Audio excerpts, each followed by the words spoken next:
Hi everybody, I'm Christina Smith and this is the first official episode of Talk Skin, Sip Tea. So some of you might know me already and may have seen my first unofficial Talk Skin Sip Tea, but if you haven't, I am a licensed esthetician and advanced educator for licensed estheticians, and I work with the International Dermal Institute and Dermalogica in Philly. I'm actually in our classroom now after hours. It's kind of dark outside and I'm here alone. So Talk Skin Sip Tea is going to be a little more informal than the classroom, where we're just going to talk about a hot topic of the day, sip a little bit of tea, talk a little bit of science, and hopefully have you guys feeling a little more comfortable with treating your clients or maybe with understanding different things about the skin. So for today's tea, I'm actually drinking out of a mug that I got from Aladdin on Broadway. Aladdin, it was incredible if you haven't seen it. And the tea I'm drinking is called Holiday Cheer because I refuse to believe that Christmas is over. I still have my Christmas decorations up at my house. So what we're going to discuss for the first official episode is collagen. All about collagen. What is it? Why do we lose it? How do we get more of it? Should we use it in our products? What do these modalities do? Should we drink it? Which is a really good question that a couple of you guys suggested on my Facebook that we talk about. So let's jump right in. So collagen is a structural protein that's found in your dermis. It's made of microfibrils that are woven together in a triple helix to create this collagen fiber. And they're strong structures. They actually give your skin the structure that it has. So when you lose collagen or when collagen gets damaged in your skin, there are three biochemical reactions that occur or that can cause this. One of them is called reactive oxygen species. The next is matrix metalloproteinases, and the last one is advanced glycation end products. Now, if you're not familiar with those, I know it probably sounded like a mouthful, and unfortunately I'm not going to go too in-depth for that here because that is a whole science class, and ain't nobody got time for that. I'm kidding, I totally have time for science class. I am a nerd.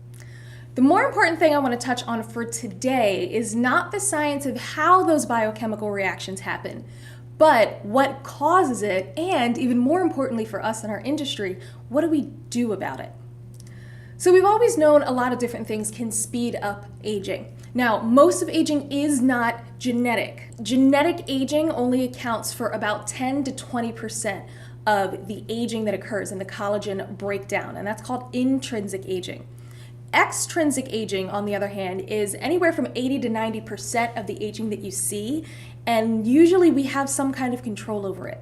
So your triggers for speeding up aging are things like UV exposure, smoking, glycation. It is not a myth that sugar ages you faster. That's actually one of the biochemical reactions.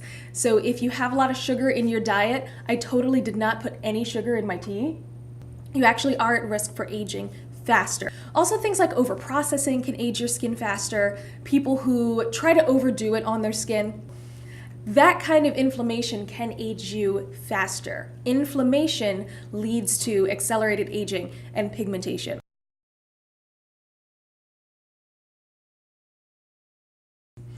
First question, and this is a little bit of a myth bust, is should I put collagen on my face?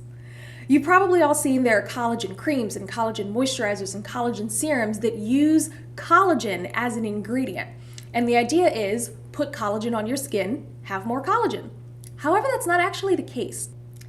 Now, in order to understand why collagen isn't that effective putting on the skin, you have to understand something called the 500 Dalton rule. This is only a little bit of nerd science for us. Daltons are a measurement of the molecule size of a specific ingredient.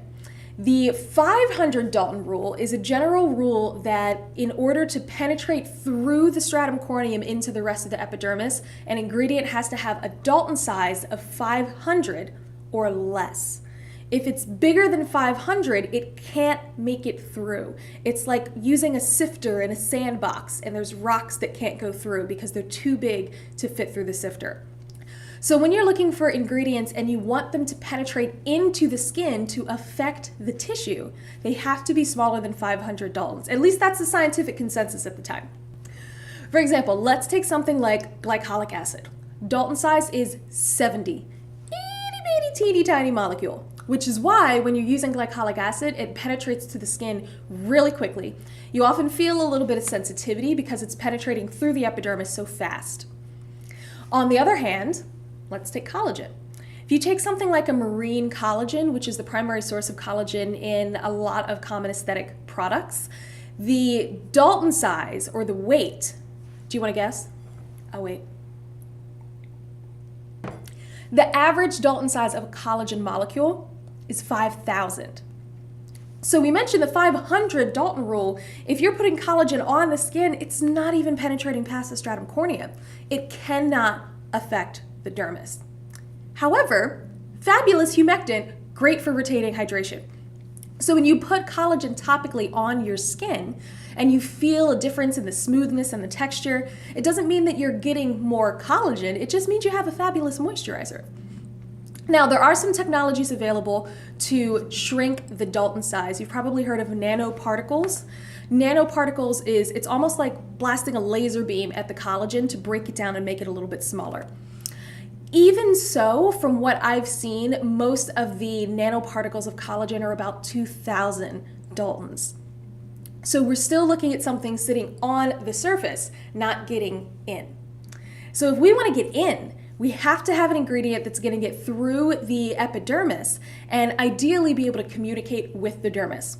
I actually mentioned in my first unofficial Talk Skin Sip Tea video about the dermo-epidermal junction, which is the communication center between the dermis and the epidermis. The epidermis sends messages down. The DEJ, as it's called, sends nutrients and messages up from the dermis. So what we need to do is use an ingredient that can get to the DEJ, open up the window to the dermis and say, hey, give me more collagen. Collagen as an ingredient can't do that. What you want instead of collagen itself are ingredients that are called collagen boosters. For those of you who know me, you know I am obsessed with collagen boosters. My goal is to look like this forever. So I'm gonna get all the collagen I can get my hands on. Collagen boosters are more effective than collagen itself because collagen boosters are designed to get through to communicate with the dermis and actually stimulate your body to create its own collagen. So it's not artificial collagen, it's your body producing collagen on its own, just a little bit faster than it had been before. Now, very often these ingredients are going to be peptides and retinoids. Everybody loves a little bit of vitamin A, and me, I love peptides. The way that peptides work, or at least a lot of peptides, is that they can communicate with cells that are called your fibroblast cells. Your fibroblast cells are the cells responsible for synthesizing proteins. Remember, collagen's a protein. So if you can kick your fibroblast cells into overdrive, then you can actually kind of trick them into making more collagen, almost tricking them to create the collagen that maybe they did a few years ago, maybe kind of tricking your skin into thinking it's younger. I can't take 10 years off you, but I can trick your dermis into thinking it's a little bit younger. So if you can stimulate fibroblast activity, then it's way better than putting artificial collagen on your skin because your body actually has more of its own collagen. No fillers or Botox required.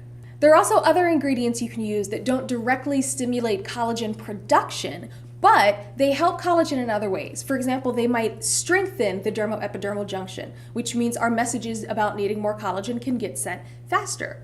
Or maybe they help to hydrate the dermis. And when you're hydrating the dermis, it kind of plumps it up and gives you a more youthful appearance. So in general, there are a lot of different ingredients that you can look for. One of the best ones we mentioned already, retinoids, vitamin A. Another really important ingredient that you can use is vitamin C.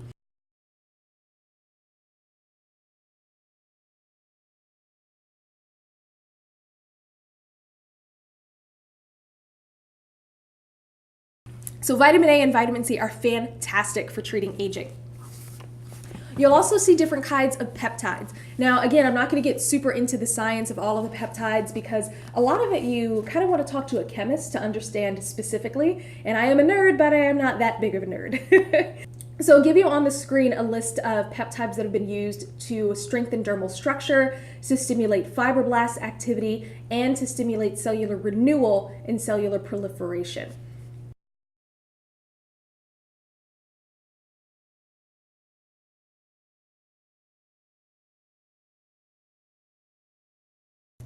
So that's some information about some ingredients that can help with stimulating new collagen or making the skin look a little bit more youthful. But one of the great things about being a licensed skin therapist is that we get to play with toys in the treatment room. And by that, I mean electrical modalities, which really are not toys and can be quite dangerous if you're not trained to use them properly. But to me, they're toys.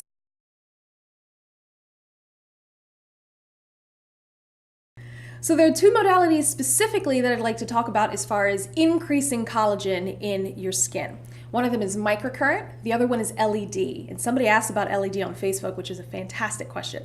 Microcurrent can be great for ionophoresis or penetrating positively charged products into the skin.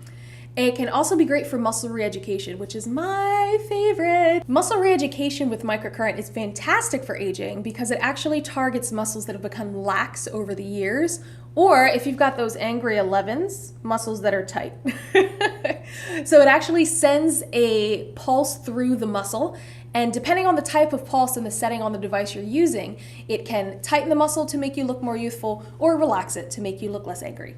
Even if you're not using microcurrent for muscle reeducation, let's say you're just using ionophoresis and you're penetrating a product deeper into the skin, microcurrent in general generates something in your skin called ATP, or adenosine triphosphate.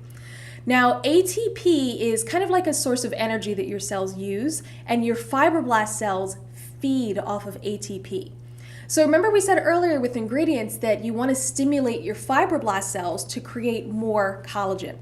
So if you're using microcurrent, regardless of the setting, if it's a specific pulsed square wave microcurrent, then you're actually stimulating your fibroblast cells to have more energy to make more collagen. So you can get effects against signs of aging, even if you're not specifically treating signs of aging. LED is a little bit different.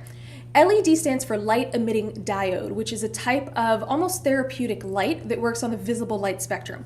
And basically all that means is that we can see it. Unlike UV rays, we can't see UV rays coming down from the sun, but you can see a light from a light emitting diode.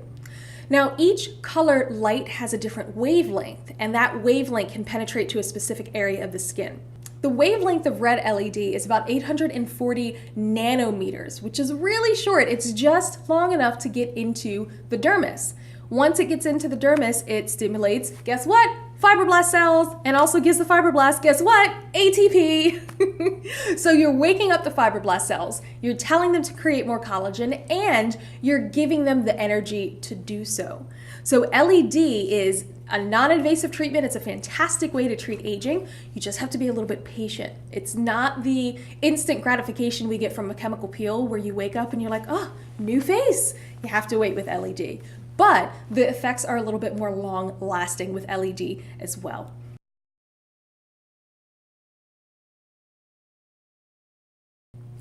Drinkable collagen deserves its own video. So I'm sorry if I kept you in suspense the whole time, but I am going to touch on drinkable collagen next time in episode 2 of Talk Skin Sip Tea. All right, everyone, that is all I have for you guys for episode 1 of Talk Skin Sip Tea, all about collagen. I hope you guys had fun. I hope it was helpful. I hope you had some tea with me. If you guys have any questions about anything else you'd like me to talk about in another video, feel free to let me know, and I will totally tailor it to whatever you feel like is useful to you in your practice and your clients. Thank you guys again for joining in. I will see you next time in episode 2 of Talk Skin Sip Tea. And until then, cheers.